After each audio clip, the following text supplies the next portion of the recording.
Welcome to BofC Live, the daily video and podcast series of Business of Cannabis. BofC Live highlights the companies, brands, people, and trends driving the global cannabis sector. Find out all that we do at businessofcannabis.com. Coming up, a conversation with Matt Maurer. He is the co-chair of the Cannabis Law Group at Torkin Manes, the official law firm of Business of Cannabis. We want to connect with him to recap an event we held together on August 18th called Canadian Cannabis.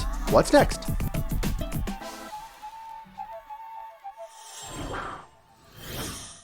Matt Maurer, thank you for being here. Hello, Jay. How are you? Good. Happy end of the summer. Is it a happy end of the summer? I don't Well, here's the way to tell. Are you wearing shorts still? Maybe. I am not, actually. I'm Really? wearing jeans. Yeah. I mean, How do you feel? once it hits Labor Day, I just start wearing jeans. No shorts again. No, I'll wear shorts again, but just not to work. You weren't the guy in high school that wore shorts all through the winter, I was not. Although those people are hardy for sure. Matt, a few weeks ago on the 18th of August, you and us, from Torkin Manes, hosted an event called Canadian Cannabis, What's Next? It was like a good sort of 3/4 of a day. I learned a ton, so thank you for making it happen. I wanted to go over with you some things that we both learned, but more than that to say thank you for making it happen, because I think it came at a really interesting time in the sector, and sort of want to get your thoughts sort of about the timing, because I thought it was a compelling day. Yeah, no, and first of all, thank you for helping to put everything together and all you do. No, it was a great event. It was again very broad based and kind of, sort of end of summer, start of fall. When we talked about putting it together, we thought end of pandemic, maybe not. We'll see. But no, it was. I thoroughly enjoyed it. One thing for me that we were hearing a lot of that doesn't surprise me from before is consolidation, which we were seeing. You're seeing. A lot of people, anyone who's really looking at it, is seeing the same thing. So whether that's LPs, Hexo, Redicanum 48 North, Fire and Flower buying Friendly Stranger, Chiaro buying Cozy Cannabis.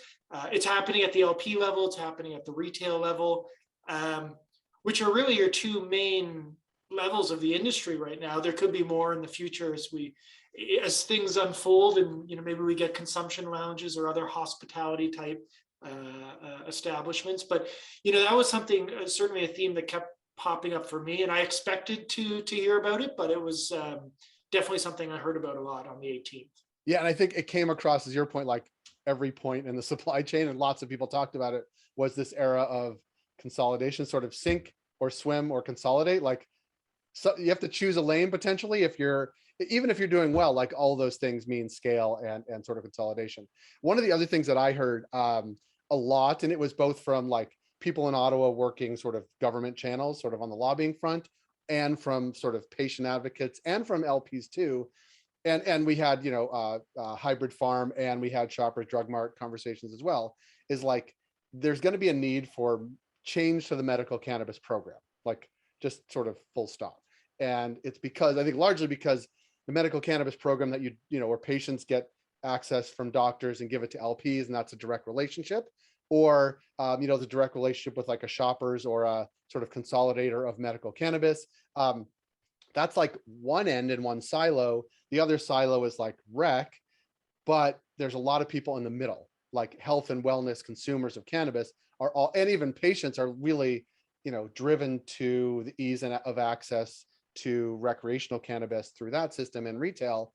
And I think that's not great for patients. That's not great for medical cannabis. That's not great for R&D. Like all of those things, it's not even great for retail, because those bud tenders can't have those conversations with potential patients, and people should be in the medical stream. So like, I think there's going to be something that gives there, and even conversation around cannabis health products being considered at Health Canada, and sort of ongoing consultation. I just think that is ripe for new regulations or new ways of access. And that's why it was great to hear from Hybrid Farm in Ottawa, because it is an interesting model that they have sort of crafted out of the current regulations, where they are a proper pharmacy, and you can get medical cannabis sort of consultations and medical cannabis basically not over the counter, but with a recommendation, with an authorization. So I think that conversation was interesting to hear. sort of a full circle and a lot of sides of, and I think it lends itself to sort of a look at the regulations, which I don't know, what did you think about sort of lots of people calling on regulatory change? Yeah, no, that's look, people have been talking about the need for a distinct medical market since legalization, before legalization occurred. And since legalization occurred, there's been a lot of criticisms of the medical system, or the system in general, the fact that there's, two systems, that a lot of things don't make a lot of sense. There's issues with taxation, there's issues with access, there's all kinds of things. So, that was, great to hear as well. And you're, like you said, it ties right into sort of the regulatory review, which we heard a lot about on the 18th as well. We've got the Cannabis Act review coming up. We've got, there's a lot of things that I think people in the industry would say don't make sense. And look, when you're creating a new industry, you're regulating a brand new industry. The Cannabis Act and its regulations were drafted in the abstract, and then you put it into practice. And it's only when you start putting it into practice that you see where these little quirks happen, and where these loopholes happen, and where these deficits are that need some adjustments. So whether it's the medical market, whether it's CHPs, whether it's just a general review of the act, whether it's marketing and promotion, density around retail, letting the province, or letting the municipality set some rules. There's a whole host of things. And so, we should be looking at the regulations proactively, and what can be changed. And I think it's important, and I think we heard this on the 18th too, that, people in the industry and people with a vested interest take up the cause and advocate for it, because there's a lot going on in the world. There's a lot going on in the health world for sure.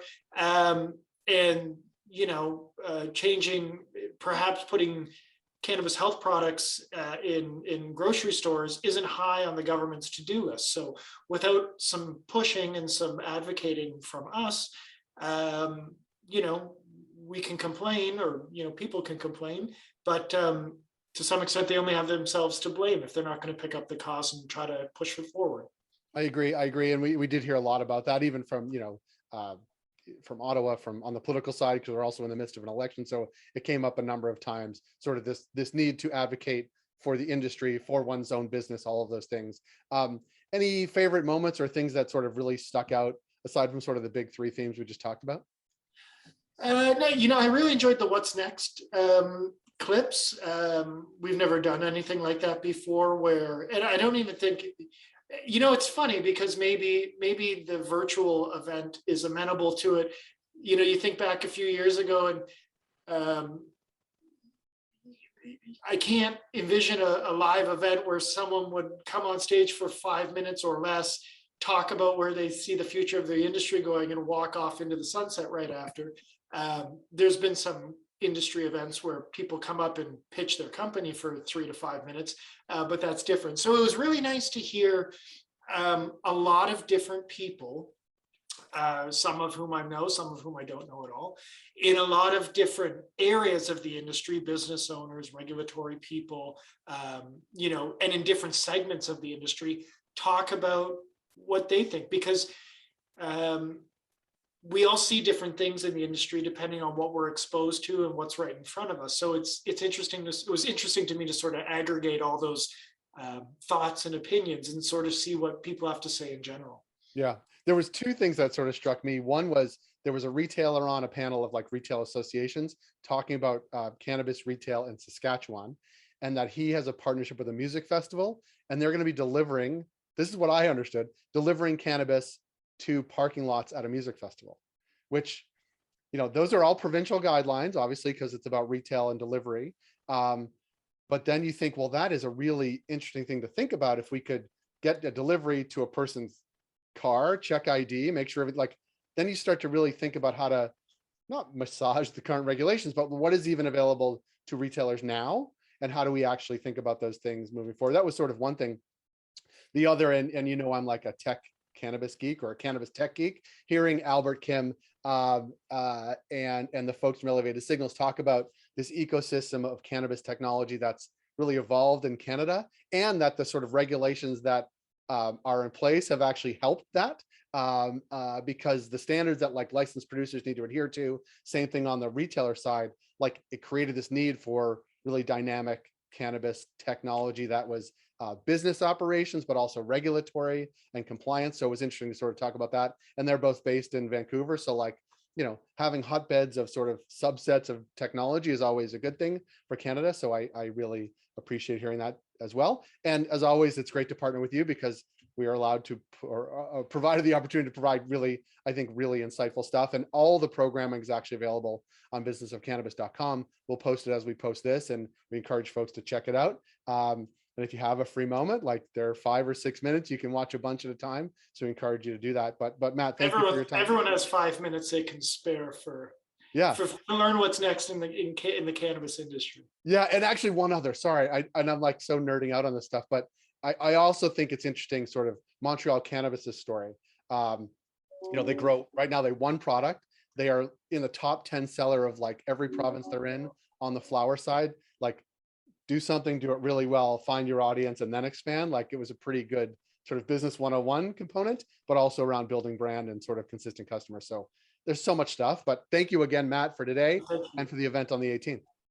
No, thank you. It's always a pleasure. And I'm looking forward to the next event. I don't know what it is. I know what your next event is. I don't know what mine is yet, but no, like I said, at the event, these are really things that I like and that we like doing because, work is work and that's great too, but kind of getting together, especially in a time where it's challenging to actually get together and exchange ideas and sort of reconnect as best we can is always great. So always looking forward to the next one and always appreciative of the opportunity to do so. And thank you to everyone that was able to come and watch everything. I know you feel the same way, but it's we're always delighted that we're able to just sort of provide information, provide more info for people that are looking for it. Yeah. And I mean, there were like 400 people that in and out throughout the day. So it was a really good group. And so thank you, everybody who attended. Thank you again, Matt. We'll look forward to connecting with you down the road, and have a good day. Okay. Thanks, Jay. You too.